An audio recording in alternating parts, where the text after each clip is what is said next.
Module 7, Verbal Communication Skills. Your job as an administrative supporter will place you in many situations where you are speaking with the leaders and decision makers of the organization. Having sound verbal communication skills is essential in influencing those around you. This module will give you the techniques to ensure you are communicating effectively and influentially. Listening and hearing, they aren't the same. Listening and hearing are two different concepts. We take our ability to hear sound many times for granted. Hearing is the human body's ability to register sound in the brain. Sound waves trigger nerves that say you heard a cat or dog, etc. Listening, on the other hand, is our conscious effort in understanding what is being heard and acting on it. For example, if you are at a party with many children, you will hear the sound of children playing and screaming. You may be talking with a friend at the same time you are hearing the commotion. At this point, you are hearing the children. However, when your child falls and is crying, your brain understood it was your child, and you react by getting up and looking for them to attend to their needs. You are listening for that cry or shout for help. Active listening requires an intentional focus on what is being said and processing the information. We can easily default to hearing if we are not careful. For example, you may be talking with someone and your eyes start focusing on the TV in the background. Once your eyes become disengaged from the talker, you are most likely in hearing mode. To be a better listener, you must build good habits. Keeping eye contact and stopping what you are doing are the first major steps in good listening habits. For example, you may have someone approach you at your desk while you are working on something on the computer. You may be reluctant to disengage the computer and continue the conversation that way. But if you do this, you may miss important information and you are sending the wrong message to the person talking. When someone approaches you to talk, do the following. Disengage from whatever you are doing and face the person. Do not answer the phone when it rings unless it is one you are waiting for, and ask the person if you can answer the phone. Use a notepad to jot important things down. Summarize the conversation. Keep eye contact. Ask questions. Avoid thinking ahead or focusing on what you are going to say next. These behaviors will send the message that you are listening and improve retention of information. Asking questions. Questions are a very helpful tool for us to gather information. In the last lesson, we discussed how we can demonstrate we are listening by asking questions. There are two levels of questioning, including close-ended questions and open-ended questions. Each has their purpose, but we have to be wise in how we use them. Close-ended questions evoke a single or very short response. Here are some examples. What is your name? Do you like this? Do you want to do this? Close-ended questions are good when you are looking for a specific answer. This also helps control your discussion.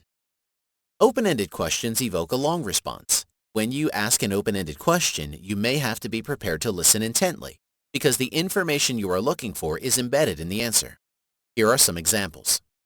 How do you feel about it? What are your thoughts? Why do you think that? What are your suggestions? Open-ended questions are well placed in conversation where you want to get to know someone like a business client. Open-ended questions give you more information to process. When determining which type of question you are going to ask yourself if short or long answers are what you need. If you are preparing for a meeting, have your questions ready in advance. It is also a good practice to develop follow-up questions too. For example, you may ask the initial question, what are some ideas in resolving this issue?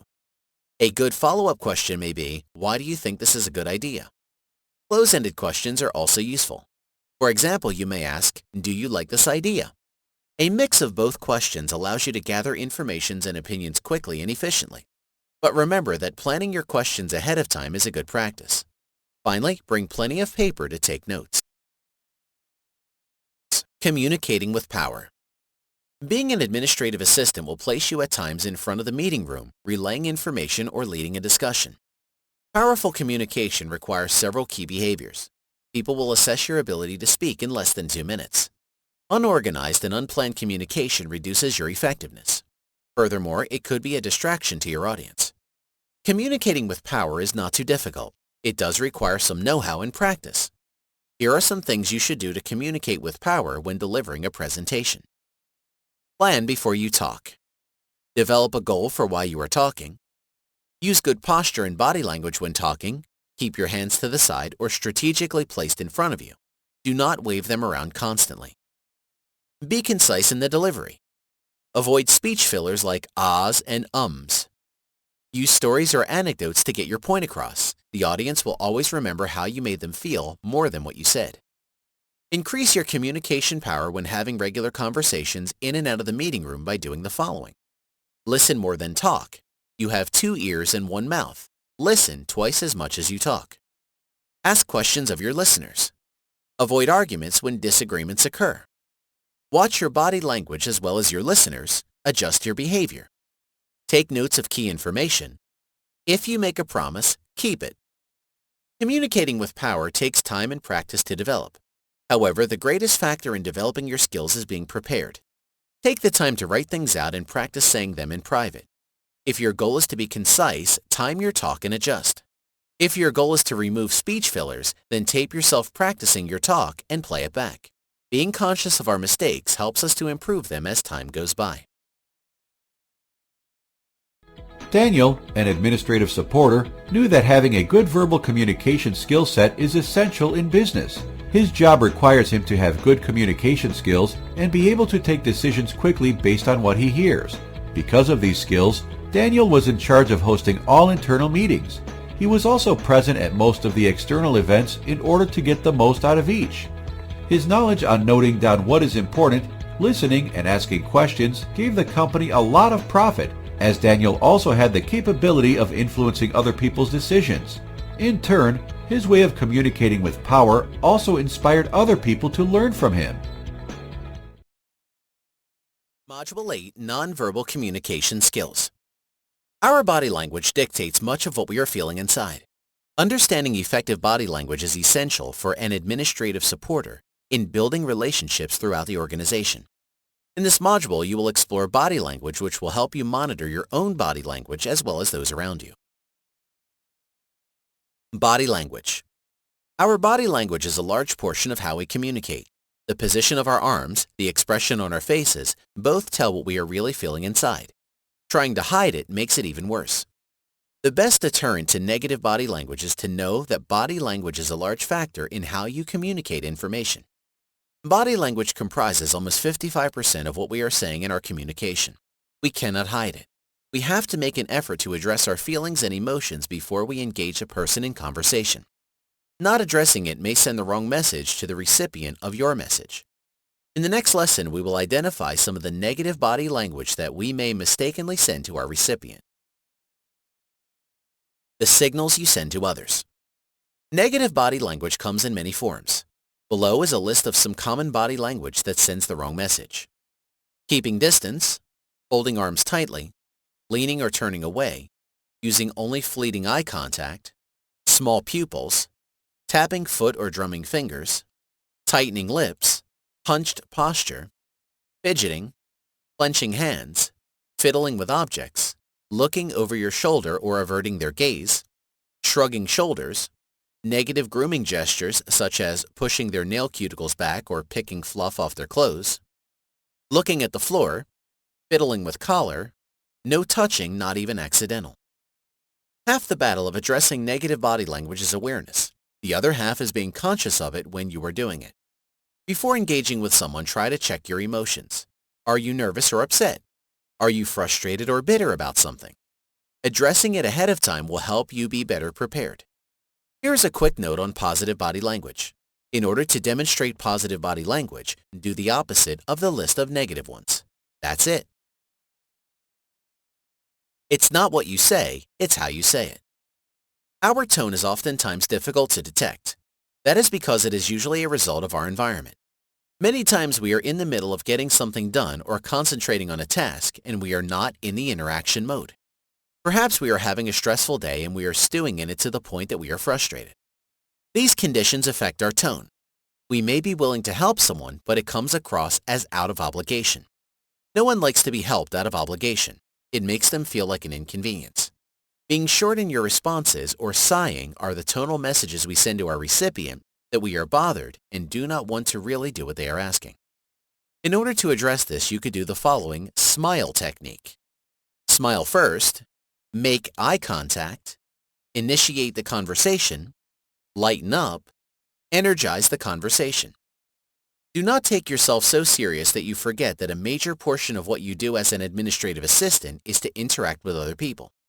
By you having the right tone and attitude when interacting with others will help you advance your career. Remember that your tone is more influential than your words. This is true especially over the phone. In fact, your tone over the phone is more of a factor than your words, because you lack the influence of your body language.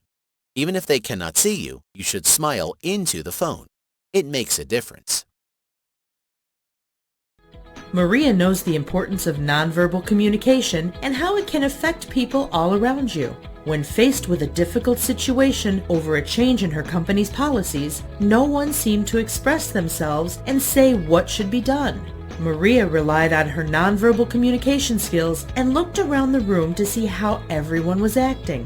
She saw a person folding his arms when faced with a decision and others looking at the floor. Maria quickly changed the approach to the subject depending on their nonverbal communication, making sure that everyone was happy. This finally led to a successful policy change for the company due to her understanding of body language. Module 9, Empowering Yourself. Being an administrative supporter leaves plenty of room for empowering yourself. Oftentimes you are expected to act independently, make decisions, and resolve issues with little or no guidance.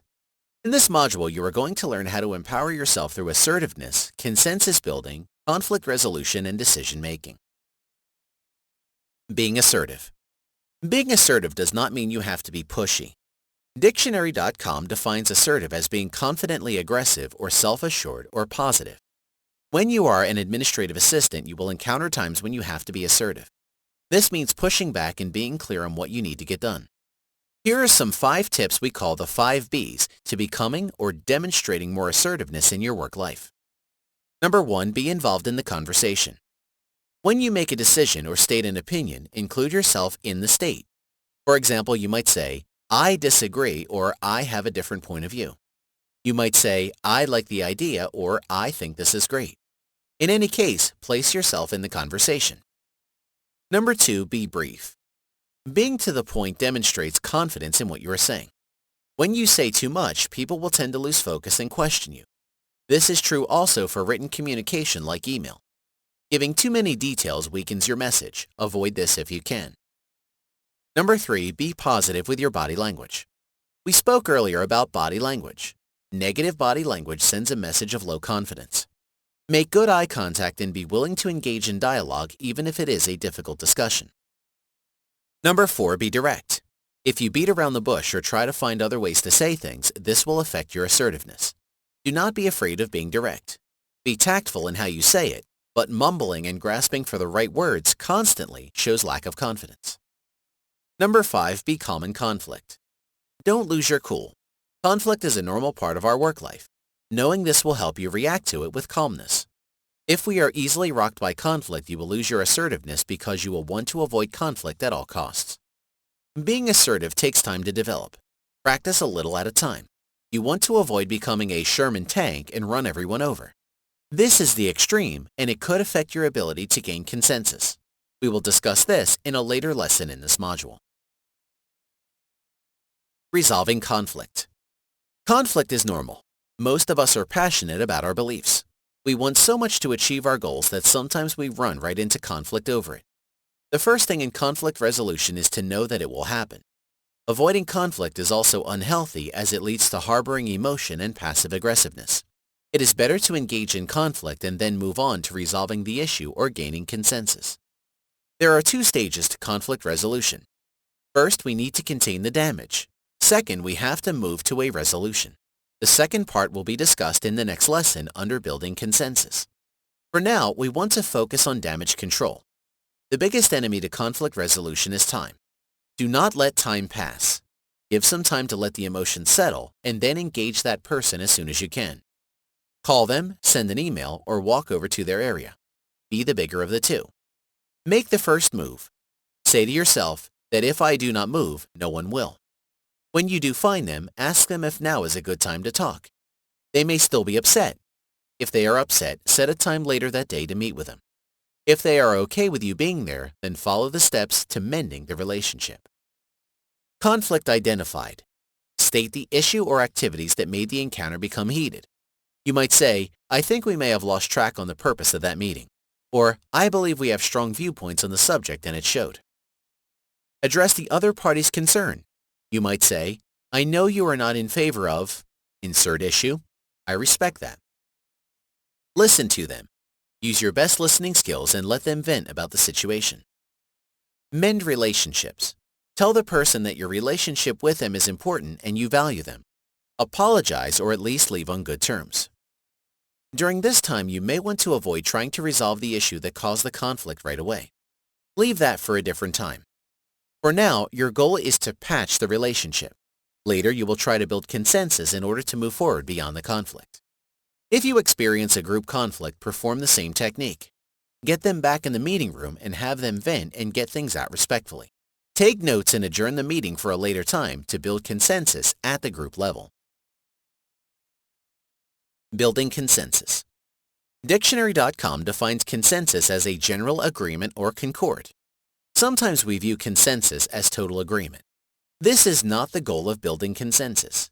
It takes negotiating and problem solving. You may run into problems with your peers or project team in getting everyone on board on an idea, or you may be resolving a conflict. In any case, building a consensus is a skill worth developing. Below are peace techniques to build consensus. Problem defined. It is difficult to build consensus when you do not know what you are trying to overcome or achieve. Define the problem as a goal to achieve. Have the participants give you the goals. Encourage those who are not participating to do so. Remember, you have to get a general agreement from all. Everyone vents thoughts respectfully. You will find that people will want to say things against opposing ideas. Encourage them to frame their venting positively and allow them to do it. Alternative solutions explored. Have the participants come up with various solutions to the problem, then reduce the alternatives to a short list. Choice is made. Before this is done, make sure everyone agrees that the alternative selected is the best for the team and they will support it. Make the choice. Everyone agrees to support the solution.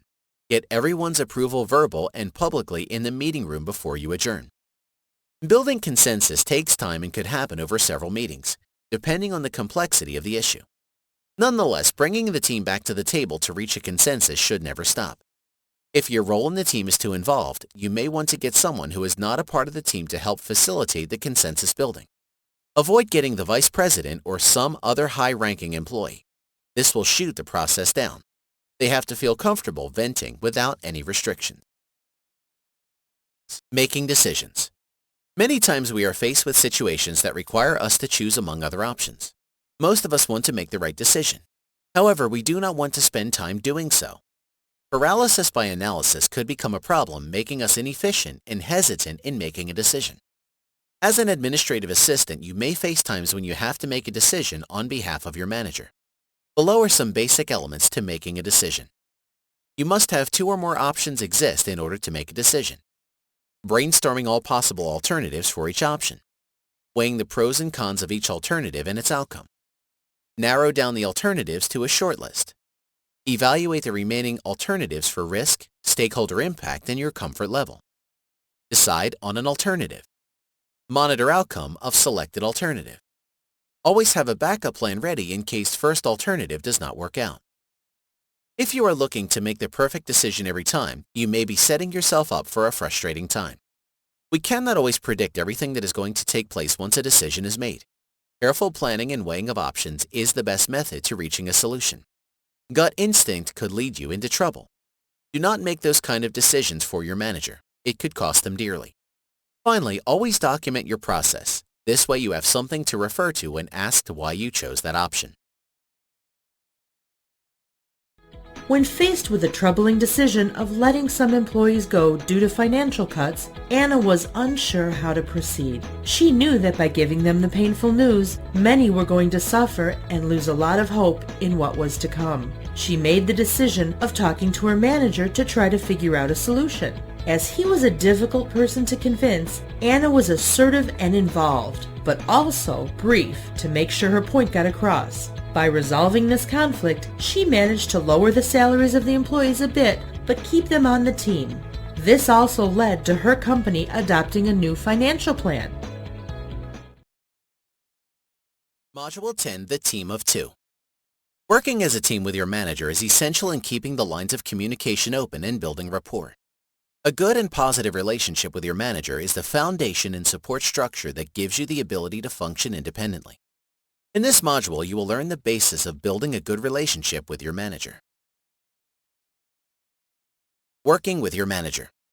Your best relationship to build is the one with your manager. Being an assistant to them is a crucial part of their success. Good communication with your manager is essential and keeps you on track. Working with your manager requires some of the following to take place in the relationship. You must build trust. You must remain professional. You must communicate constantly. You must always speak positively of your manager. You must have a high level of integrity. You must keep things confidential when appropriate. These elements take time to build. Building trust comes with a high degree of quality in your work. What and how you produce speaks volumes of you. This instills trust and gives your manager the peace of mind that you know how to do things right. Remaining professional is essential. It is tempting to become more personal with your manager. Avoid sharing too much detail about your home life or other personal issues. This could cause conflict of interest. Of course, if you have a personal issue that affects your job, you can discuss it with your manager, but remain professional about it. Foster communication. Find out how your manager likes to communicate. They may prefer email over voicemail. It is your goal to determine the best form of communication. Many times your manager may get bogged down with issues. Try pulse checks throughout the day to keep communication flowing. Always speak positively about your manager. If you have issues with your manager, discuss it with them directly. Avoid venting about it to coworkers. This could get back to your manager, jeopardizing your trust. Work with a high degree of integrity. Always do the right thing. Your performance reflects on your manager. Many times you may be included in a sensitive discussion about the organization. Never share those things outside your manager's office. The next lesson will give you some tips on how to influence your manager. Influencing skills. As an administrative assistant, you may find times where you think your ideas are viable and worth implementing. However, you need to gain your manager's buy-in. Influencing your manager is possible and enables you to expand your career in a direction that could lead to a promotion. There are steps to influencing, and by no means are you to manipulate your manager. These steps are meant to foster relationships that help your manager see your point of view and consider your ideas. Build a trusting relationship with your manager as discussed in the previous lesson. This is achieved through your integrity, quality of work, and commitment to your job. Aligning your goals with your manager's goals helps to create common ground. If your goals are to move to another department and your manager's is to develop a sales program, then your goals will conflict. Align your career goals on the success of your manager's projects. This way you will work as a team. Assume positive intent by your manager. By this we mean to always believe your manager has your best interest at heart.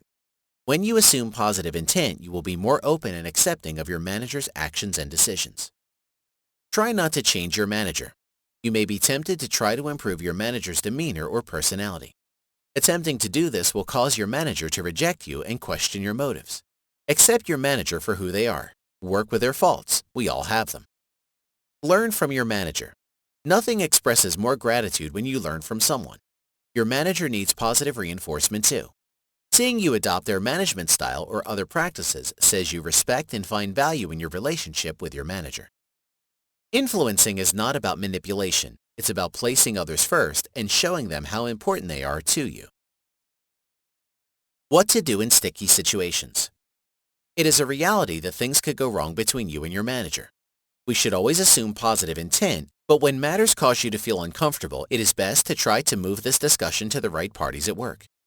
First of all, if you suspect your manager of doing something illegal, report that to the proper authorities at work. Covering up such things could land you in jail for aiding and abetting. However, there may be times when things are more subtle. Actions like harassment, verbal abuse, and vindictiveness are things you should not tolerate. Here is the 4D approach to handling a sticky situation. Discuss. Calmly with your manager the issue and ask for it to stop. Document. Each time your manager repeats the offense if they do not respond to your request. Then, discuss with your manager's supervisor. Defer the matter to human resources if your manager does not respond to their supervisor. At any time you feel the situation is out of control, skip this process. Go immediately to your human resources department and get them involved. They are there to help you in these types of situations. After convincing his manager that some of his decisions were wrong for the company, Paul knew that he could improve his position by knowing how to work with his manager well. After learning his normal behavior, Paul worked towards building trust, remaining professional, and communicating in order to obtain a high level of integrity, knowing this was needed for a good working relation. Together with this, Paul also had to have the ability of persuasion in order to guide the persons he worked with towards rethinking their decisions and putting employees first.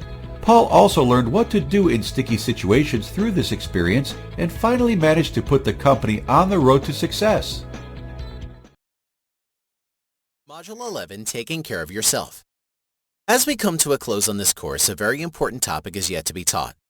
Many of us spend more hours at work than we do at home with our families. The work environment can be a source of well-being or a source of stress and unhealthy living. The last module in the workshop focuses on how you can keep yourself healthy both mentally and physically. Ergonomics. Ergonomics is defined as the applied science of equipment design for the workplace intended to maximize productivity by reducing operator fatigue and discomfort. Since you spend most of your time at work, it is essential that your work area is comfortable. Repetitive motion or being in the same position for hours could cause discomfort. Here are some tips on making your workplace more ergonomic. Make sure you have a mouse pad with a cushion for your wrists. This helps prevent carpal tunnel syndrome, which is scar tissue forming around the tendons in your hand at the wrist. Make sure your seat is adjusted where your feet are touching the ground. Make sure your computer monitor is tilted in a downward angle. This prevents the rays from the screen from going straight into your eyes. Use a footstool to prevent your legs from getting tired. Make sure you have enough lighting around your work area. If you have a special physical need, talk to your Human Resources department to see if they can help you with accommodation. You may need to bring in a doctor's note. Another factor to your comfort at work is stress. In the next lesson, we will explore some ways to reduce stress at work. Stress management. One of the definitions of stress is physical, mental, or emotional strain or tension. You know when you are under stress. Nothing is worth more than your health. Keeping your mind and body free from stress requires a conscious effort on your part. Here are some suggestions to keeping a healthier you. Get plenty of exercise. If you do not exercise, park your car farthest from the building and walk briskly. Take the stairs as much as possible and walk at a faster than normal pace around the office. Get plenty of rest and sleep. Learn to compartmentalize your work and home life. Leave home issues at home and work issues at work. Remain positive. Stretch at least twice a day. Take your hands and place them on your hips and lean back slightly until you feel your back stretch. Take your right arm and cross it in front of you. Then take your other arm and gently push on the elbow of your right arm. Repeat this for your left arm. Get on your tiptoes, then rock back on your heels several times. Maintain your work schedule. Leave early to work and avoid traffic if possible. Make sure you spend time at home with your family and meeting their needs too. Laugh whenever possible. Help others. Make your job a safe haven.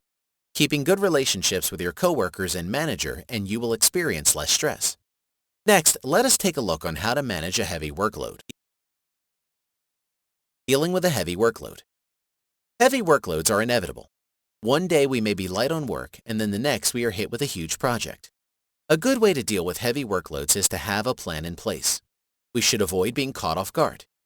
Here are some ideas you could apply to your own work environment. Have a set of close coworkers you pre-arrange to help you if they have the time available. Perhaps 3 or 4 contacts. Perhaps they can help you with your normal daily tasks instead. Plan to divide the work into manageable chunks. Plan on setting short-term goals. Plan an approach to the work. You may be tempted to dive right into the work. It is better to take a moment and prepare an approach on how you want to do things. Prepare your family if you need to work overtime or on the weekends to get things done. Give ample warning. Plan a short vacation after the work is done. Of course, you can customize this to fit your work environment, but having no plan will lead to stress. When he was first hired, Andrew didn't like any aspects about his new job. He was dissatisfied with his salary, work environment, and other parts of his position. Instead of staying unhappy, he learned many tips across the weeks, from using ergonomic equipment to learning new low-stress ways to perform tasks. He tried his best to remain positive even when he was faced with tremendous amounts of work. Unfortunately, Andrew never felt happy in his position with that company. In the end, he left the job he didn't like and got another one at a better company where he continued to apply the same procedures, which managed to make work feel more like home.